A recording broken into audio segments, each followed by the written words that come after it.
bukan Indomie, sembarang Indomie. Indomie dimasak dalam rumah kos-kosan, bukan silaturahmi, sembarang silaturahmi. Silaturahmi sambil podcastan. Mantap. Bismillahirrahmanirrahim. Assalamualaikum warahmatullahi wabarakatuh. Waalaikumsalam warahmatullahi wabarakatuh. Jumpa lagi di channel keren Arif Joni Official.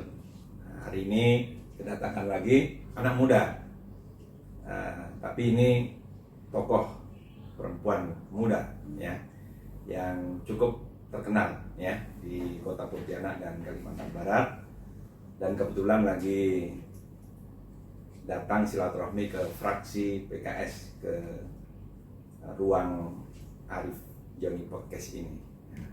Senang sekali jumpa dengan yang lebih dikenal namanya Tari ya.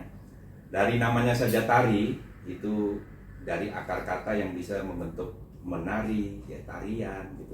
Jadi nama yang sudah mengandung seni gitu. Nah, coba kita tanya nama aslinya siapa, kemudian nama lainnya apa.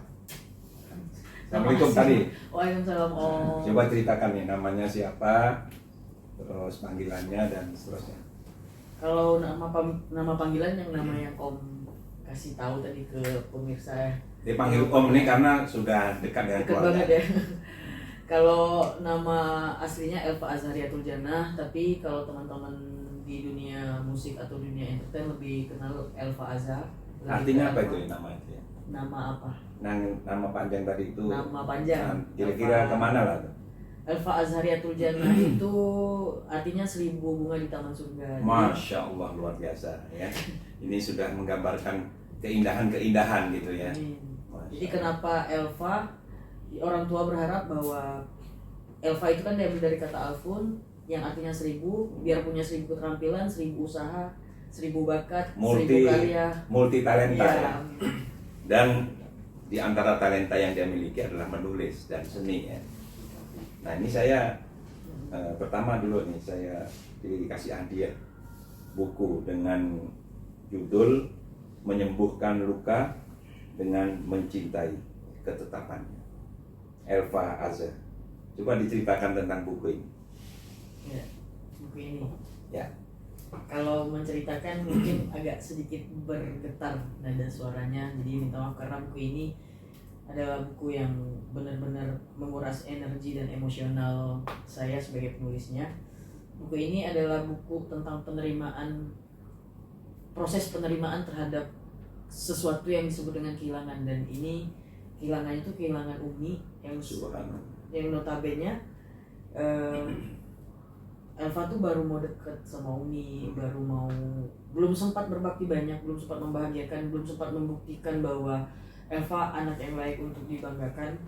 Jadi di sini dicurahin semua bahwa permintaan maaf, rasa sayang, rasa penyesalan, kebahagiaan dan kebanggaan memiliki seorang Umi seperti almarhumah. Jadi berharapnya buku ini bisa bermanfaat dan menjadi wasilah juga untuk amal jariah.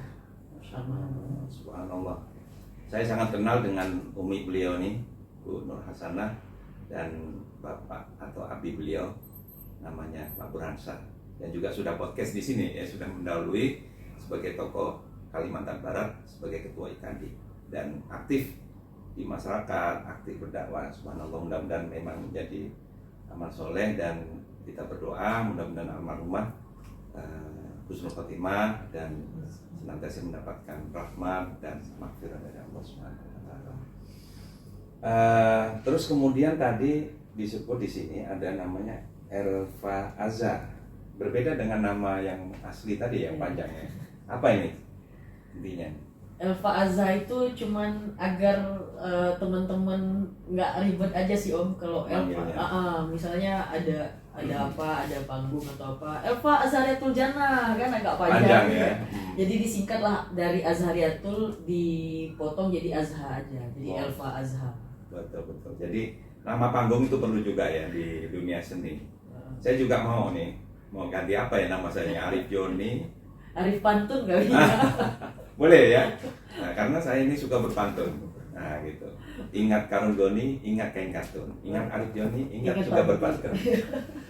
Jadi kita nyambung juga ya, ada rasa seni-seni juga saya ini ya, meskipun tidak terjun langsung ya. Subhanallah, luar biasa, ini perlu ditiru ya.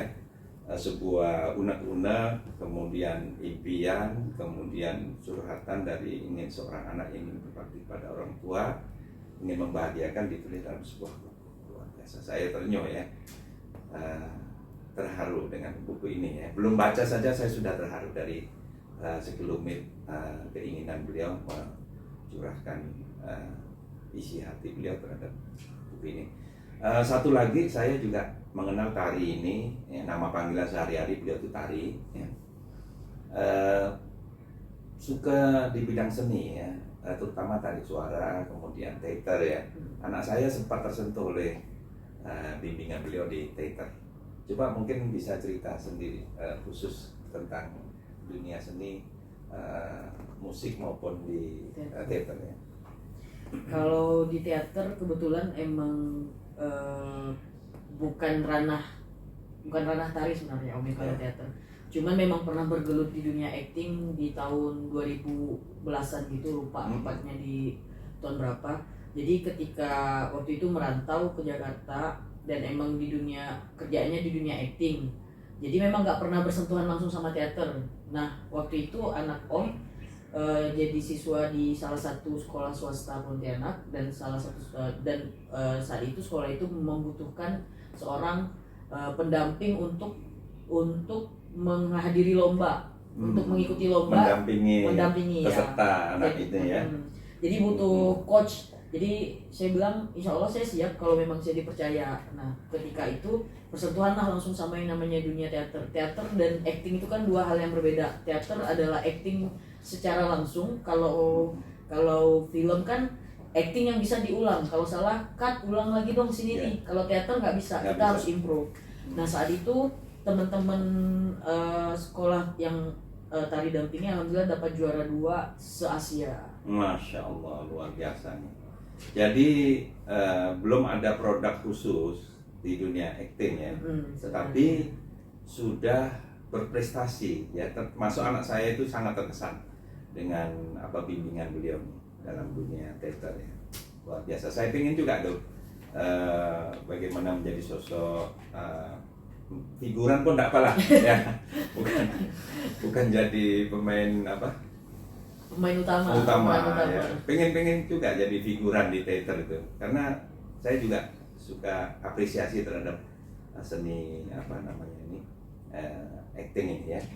Oke, satu lagi yang tarik suara dan musik ya, gimana coba ceritakan? Kalau di dunia musik sebenarnya udah punya darah keturunan musik tuh dari almarhum kakek kan, bapaknya Abi.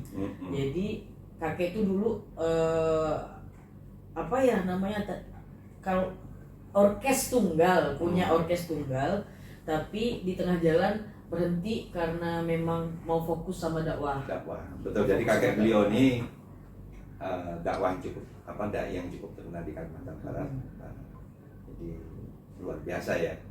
Dan punya jiwa seni juga, jiwa seni, dan itu turun ke abinya ya. Dan ternyata Abi juga sama, mau fokus ke dakwah. Pada akhirnya nggak bisa nih.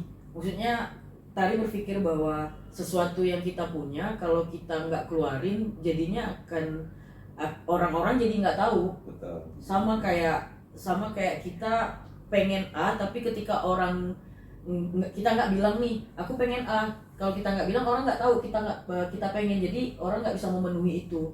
Nah ketika paham betul bahwa darah seni ini memang darah yang mengalir dari kakek moyang, jadi akhirnya nggak apa-apa Abi kalau memang Abi melanjutkan ini sebagai hobi seperti Aki, tadi akan melanjutkan ini sebagai sebuah pencapaian ya. Jadi kayak gitu bisa untuk sarana pendekatan ya kepada teman-teman anak muda ya, dan mungkin juga sudah ada karyanya ya. Sudah mini album ke-1 dan sekarang lagi siap-siap untuk mini album kedua. Wah luar biasa. Apa judul mini albumnya yang pertama? Mini album pertama itu ada Perjalanan untuk Sebuah Cerita. Wih, kita udah nggak sabar nih pengen menyaksikan dan menikmati ya karya beliau nih, karya Elva Azza. Baik, ini saya rasa sangat menarik ya. Nanti bincang-bincang lebih jauh lagi lain waktu ya. Beliau ini kita cegat datang ya. Kemudian kita langsung todong untuk podcast ya. Dan ini menjadi inspirasi bagi anak muda untuk berkarya. Nah, terima kasih Lari ya. Sampai jumpa lagi. Assalamualaikum warahmatullahi wabarakatuh.